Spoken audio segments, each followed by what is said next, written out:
What's up, guys? This is Coach Grant with First Down Training, and today we're going to be breaking down Keenan Allen versus CJ Henderson, this wide receiver versus DB matchup. We're just going to talk about these two one-on-one coverage plays and how this little hesitation hop release can build into a slant release, into this release where we take an inside release, okay? So we're going to be talking about how all these releases vary off the line, how Keenan Allen's a technician with his releases, and how you guys can make your releases look the same so you could get more separation on a press DB or a catch technique DB or a soft press DB, okay? So again, guys, if you're a receiver and you want to get better hands, check out that link in the description. It says improve your hands in 30 days, full 30-day catching program to improve your grip strength, hand-eye coordination, specifically for guys who don't have a quarterback to throw to them 24/7. Hope to get you guys on that soon. Again, link in the description. It says improve your hands in 30 days. Let's get started. So first things first, this release right here, this is kind of just this little hesitation, skip to the outside, and then go. And he pushes up vertically. He lets Henderson feel his speed, and he hit this soon in the game, right? He hit this earlier in the game than the second release that we're going to be talking about, where he kind of hit this slant route or this like kind of 5-yard in route.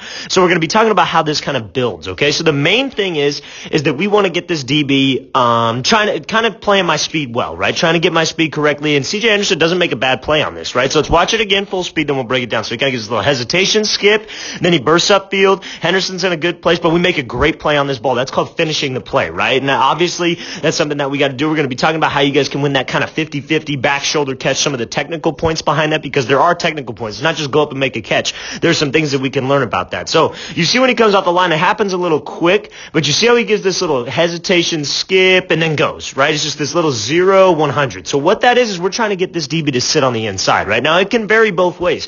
Maybe a couple times I've hit him with this little hesitation. I hit him with that 1-2, and then I beat him on a slanter. I hit him with this little hesitation. I jab to the outside and then go. Or maybe I've been hitting him with a wide step all game. Anything that kind of takes this inside release, this is how this sets it up, right? So we give this, and this is something that you see Devontae Adams, right? Keenan Allen, Devontae Adams, probably the two best route runners in the league, and you see them work this kind of manipulation with tempo, with a 1-2 off of it all the damn time. So that's something that you guys should probably incorporate into your own game. And how it can mess with the DB is that when we slide off the line and we give this little hesitation, he's trying to match my tempo, right? So I change up the tempo, he's changing up the tempo with me.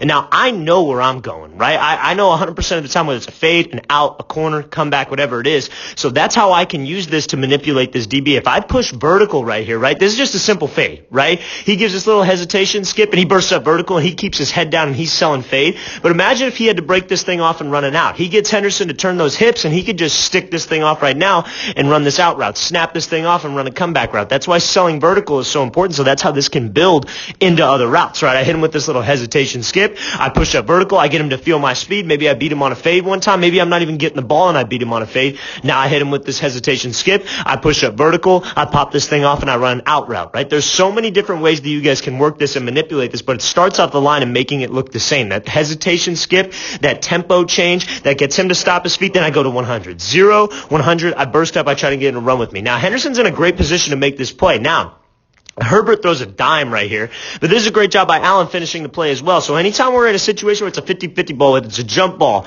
back shoulder, maybe we put this thing over the top. Over the top, it's about having late hands, but when we put this thing back shoulder here, you see how Allen, when he goes up for this ball, where are his eyes? He's taking that almost that picture frame catch. That's what I talk to it about with my guys. I say you want to get that picture frame. You want to make sure that your eyes are glued to that ball for that split second, like you're looking at a picture frame, right? That's how you want to anticipate this catch, or that's how you guys want to approach this catch, I should say, because when we take that picture and you see it hit your hands, that's catching it, right? But that's not finishing the play, because you look where Henderson's trying to do. He's trying to play those hands, trying to knock that ball out. So we got to make sure that I secure it, then put it away. And you see how Allen, he secures this thing, and he's violent to the tuck. He uses his body as a shield from this DB. And now that's tough to think about on the fly, right? But when you guys are working reps on your own, you have quarterbacks throwing you back shoulder footballs. Maybe when you got when you're working routes versus air, you guys working on catching this thing. Like if you're running digs or you're running fades and you have to go up and get it, or over the middle, you're catching this thing. You should be working on catching it, taking that picture frame, and securing the ball. That's number one. That's the technical points behind catching, right? And it's just about repping it after that, right? Catching it, securing it. Put yourself between the defender and the ball so he doesn't have an opportunity to make a play on this thing. It's a great job by Keenan Allen using that tempo to manipulate this DB, using it to kind of change the speed and make them going up and making this play. Let's watch it again, full speed one more time. I'll try to get you guys with the whole release. Gives a little hesitation, kicks up the second gear, make sure I got my head down, make sure sure I'm selling vertical because that can build into other routes throughout the game. Selling vertical right here, this builds into so many other opportunities. Everything's technical, right? It's not just about running one play one time and then, okay, I got to come out with a different release again. If you guys got a DB who maybe likes to play this kind of, again, I know I'm talking a lot right here, but this is going to build so well into the second slant. And when you got a DB who loves to play this like catch technique, right? You're not going to get a lot of DBs who like to press Keenan Allen because he's so dangerous. They're going to be playing this catch. They're going to want him to come at him, try to get hands. This is something you could work 100% of the time, and you come out and you know from studying film, okay, ahead of time, he likes to play me like this. He likes to play me like this. I can structure my releases like this, and you come out with maybe just 5 releases that you can work, and it all varies. You know the game plan for the week. You know the routes that you're going to be running frequently, and you guys just know your offense. You know the routes you're going to be running frequently, so how can I structure my releases to beat this DB? Okay, I got like 5, 6 things. Let's go. You don't want to walk into a game with 30 different releases in your head because you're not going to be able to build off of that, and it's going to get confusing. Let's focus on 5 to 6. It should drop down from your head when you come up to the line. Okay, here we go. And you've been working these all week in practice because you prepared and studied film. This is a great job by Allen. Again, let's get to this next release here. So now we're going to be talking about the same thing. Now he's kicked out wide in this scenario, right? But he gives this little hesitation skip. So let's watch it full speed. Hesitate, then 1-2. And he gets that DB to jump to the outside. He gets Henderson to jump to the outside. So that's the key right here.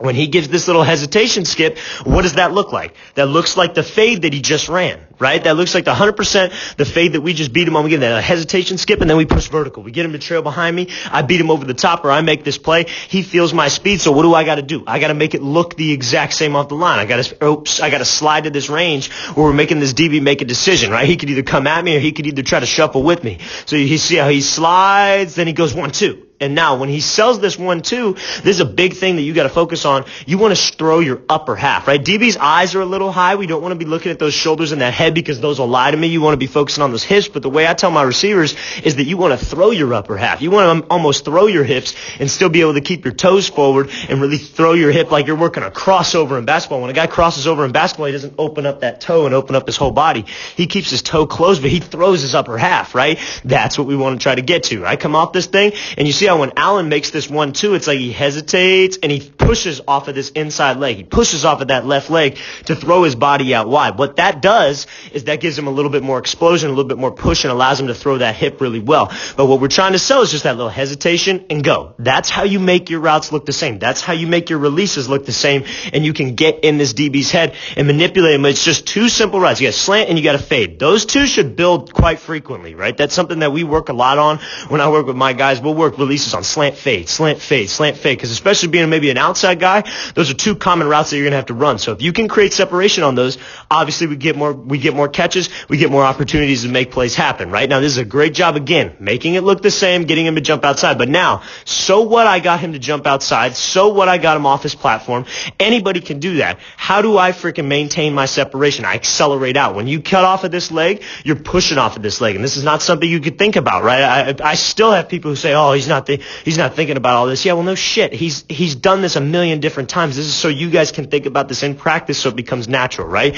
So pushing off of this leg, driving off of this leg, and accelerating and running those arms. You want to make sure that I'm ripping those arms. I get up to the depth of the route, and I widen the distance from this DB. Anybody can get separation, but can you keep separation? That's a great job by Allen doing exactly that. That's how you guys can structure 2 different routes with the exact same release, make it look the same, but do a different move at the top and get some space. Let's watch it again full speed. So he hesitates, 1-2. Throw your body, be sudden with your feet, make sure we're explosive with those cuts, and I'm driving off of those steps. All right, guys, I really want to thank you for watching. I really appreciate it. I hope this gave you guys some value on just kind of how to attack a DB with this like hesitation skip release, the hesitation hop, throwing this 1-2 into it, how you guys can manipulate your routes. And again, guys, if you want to get better hands, check out that link in the description. It says improve your hands in 30 days. If you guys have any questions, leave those in the comments. I'll make sure to get back to you as soon as possible. I'll see you guys next time.